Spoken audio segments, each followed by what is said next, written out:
come to Chisasi, and we're going to look at the role of theatre in Uganda. Ultimately, theatre eyamba echa ennaku zino in Uganda. If you're at home and you want to be a part of this conversation, go to our Facebook page, Twitter, and SMS us 6565 oberengo tuwa ekirowozo kyo oba ekiteeso kyo. I'll start by asking, Anani yagenze mu theatre to just watch it. I think in the theatre, what you get to know is that they show the past, the present, and the future events. Right. Such that you're up to date. In many cases, things happen in the world, but you may not know. But when you go to the theatre, you get to know more things which are happening in the world. So I think it's a positive contribution to the country. Right. Yeah. When was the last time any of you actually went to a theatre to watch a production? Long ago, everyone would have to have a play at least some weekend. It was plots, not launch, not baby cool, not chameleon. But why is it that these days you do not go? You just don't go. No one even remembers the last time they were in the theatre.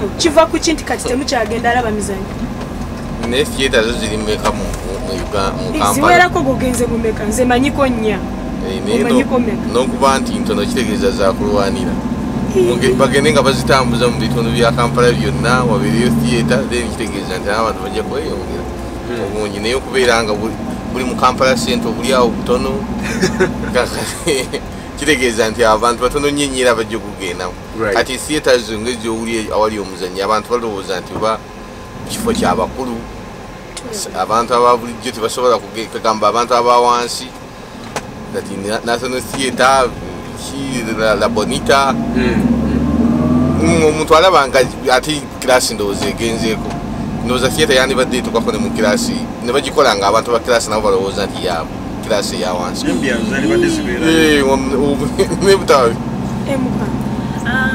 those days, to me, I think those days abantu bali tebasobola kuwatchinga this. Most of these plays they play there, you can still get them on DVDs and you watch them from home. So sometimes they say, after all, even if I don't go there, I will still access it. Oh, okay. Yes, yes. And I think most of the things which happen in the theatre keep on repeating itself. You know, it's like you go and watch this play, and then the following week the same play is happening. They are giving an opportunity to and everyone. It becomes so, I don't know how I can term it, but people lose interest going there every weekend to watch the same play. And even if they change, still the same people will come on the stage, and then few things will change. So at the end of the day, people lose the interest. What is so hard to go into the theatre to watch a Ugandan play of certain thousand shillings? Is that why you don't go to the theatre? And they pay that 20,000, you'll find those people all the time, they can still go and watch maybe every weekend, every Friday, they can go. But there are these people like us where you find that we cannot really make it every weekend, every Friday to follow the play. You get, because most of the times they don't play the whole of it at once. Well, I'll go back to syndicate SMS on your phone 6565. We're looking at the role of theatre in Uganda, and we're trying to see, does it have relevance now in the face of modern technology? Into Katumchala Yagambi, Kadividins, the Kankolera, Wechechi Kolera in the 90s. The Zukiranagena Tata Wami Nakatemba. The Tugenako to, I think it was Pride Theatre then. And we watched Christopher Muchibi. It was proggy, like we said, back in the day. Then we watched Ndewulira. I don't know if any of you watched Ndewulira. It was very popular in the 90s. These days, no one even knows where a theatre is. What do you think are some of those reasons that have led to theatre being done? Those days of 90s, yes, entertainment were not as much as, because now you can go to see Chameleon, you can sit home and watch a Nigeria, but I think those days, those things were not there. Is Nigeria literally killing our local theatre? No, it's not Nigeria only. I've talked about chameleons. We have many musicians. You can go like in the pub, you watch, is it karaoke? Yes. Is it entertainment? Those days I don't think karaoke was there. Yes, yes. So even that one can contribute. Right. So maybe to add on what she has said, today there are many things which can entertain somebody. If you look at mainly the youth, football has taken over most of the weekends, which maybe by then weekends would be for going to the theater. Today you find somebody in the Chivanda watching football. So all that kind of things have contributed to the downfall of the theater industry in Uganda. right. Yeah. Dr. Amangen actually from MDD says theater is understood to mean as the performance of plays or drama before a paying audience. Theatre is still having a very crucial role to play in our country, Uganda here. You can look at it at various perspectives. One of them is just at the level of education. To take an example of the schools and how theatre, particularly the Minister of Education and the Minister of Health, has and is using schools, taking advantage of the critical mass of performers in terms of students, and using them to communicate important issues on national development, on citizenship, in the areas of health. You recall that when this country was making a national constitution, that's why the Kabwai Commission, it significantly used theatre, and even in areas of the private sector, I think theatre still has been called on to play that critical role.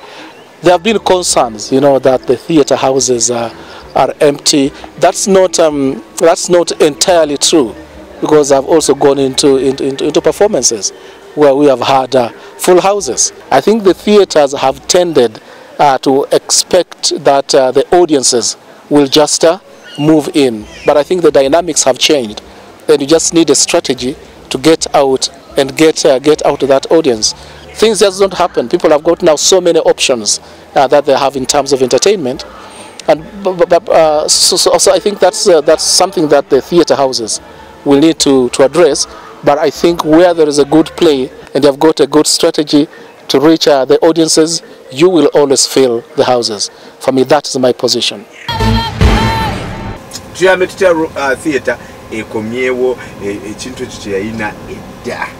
Nkyengamba. Yes sir. Bali badde bakyusaamu ne bava mu comedy. Netulaga ki ebintu tulina okutambulira nga tufunamu ate nga tufuna ekyokuyiga.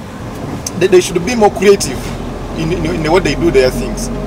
They should come up with new ideas such that now people get more interest in going to the theatre. They should not show everything as it was before. Things have changed, technology have come in, and many things have come up. So we need to see new things in the theatre. Yes, sir. Nze kyendowooza okusinziira kati omubanga theatre eyagala okusika abantu abalala n'ensimbi ze basaba nazo nnyingi. Owulirayo ndi katolu bwa masaba omuzannyo gwa mitwalo 2, owulirayo emitwalo 2, ndowooza yandibaddewo ekiseera kituuse egendeko wansi esabayo ku 2,000. Wanji? Anti ya omupiira bagula 500. Ku National Theatre. Yasasula emitwalo 8. Kati ngamba. Ngagenda because they charge 800,000. Ebifo ebyanti ekikulu nazo sene njogera ebifo ebyo nabyo biri mitinga. Kubanga byo bya baddeko wansi bajjeko edda batambulanga ne bagenda mu bibandi by'omu wansi nabo. N'ozanye abantu ne batandika okupiikinga. Bw'oba wamulabako ku 2,000 bw'aba asalira ate akakaaga oyinza okuddayo n'omulaba. Naye kakati olw'obuzibu nawo obw'essente omuntu bw'omugamba nti keebiri kenjagala nakaako ebiri ako si kangu kakutoola ogenda Nyabo in the back, would cutting say the cost of a play first make people go back to theatre? Because I know right now cutting asset of the nation was at 50,000 shillings. Yeah. That's too much money. Yes. Another thing which they should do is that because today most of the theater houses use local languages in their plays. Right. And katinga bola bensinga bwekyuse ne filimu z'abana Uganda zenyini ensonga laki tezitunda la kubanga ziri mu Luganda. Abantu bagala kubeera modern. They should change the language and be a bit modern. Abasinga obungi tebakyetaaga misanyo baagala amasina.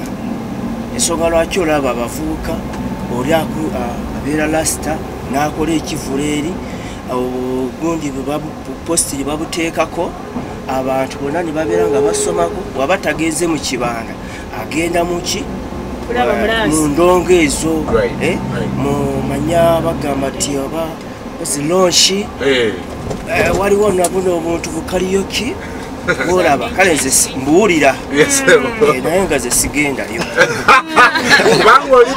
yeso theater zadiba. Right. Someone on Facebook, Katalo Godfrey says, I remember when government used to use theater to sensitize the masses about various issues like HIV. Nyabo, do you think theater has done that? Obakati theater would rather start now, because if you look at places like Ndiwulira, they used to look at issues like those. So many schools took their students, many parents took their children to learn about these issues. I support abana abato kugenda mu theater nga kuliko emizanyo only education. Exactly. Right. But waliwo emizanyo gye bayigiriza n'olaba kati nga bana bagunda simanyi bakayimbira kuliko omuzanyo gwe bazanya so funny n'olabira ddala abantu bali mu kikolwa kati omwana owuwo bw'ayingirayo n'agenda kulaba omuzanyo olaba bwavaayo ng'ali taken up. Right. So for me waliwo ebintu byensupporting abaana bagendeyo barabe batali supposed kugendayo kulaba. Naye n'ekirala nga omwogedde ku balocal artists mweyongeremu namwe okubeera creative abantu abo akati olaba waliwo omwami omu yeebuzaako ng'agenda okukola omuzanyo bamutase mwogerere abantu ne batandika okukola ki kakati bagundi abo bolaba abo bakamiliyoni baani ba Bobi Wine ebintu byabwe balina engeri gye bayingiddemu gone kati oba mulina kufuna bamaketeers abantu ne batandika okutegeera nti ne theater nakyo kintu kiri awo kikirungi okuba okulaba mweyongeramu ku creativeness eyongeramu obugundi oba mukola ki kati wayogedde ku kintu n'ogamba nti theater bali expensive kati simanyi oba abantu abo bakatemba balina ababakulembera banikute that group ababakulembera ne bakwataganya n'abo ba National Theatre ne boogera ne babagamba ekizibu kyaffe kiri bwe kiti you're too expensive. Right. Kati bali ne babasalirako ku miwendo gye bababuuza ssente bali nabo obusente bwe bababuuza bungi bwe bakendeezako ne bayiyamu ekirala ky'okukola kubanga those people they need to design, they need to look their best. So ndowooza ekyo nakyo kiyinza bayamba.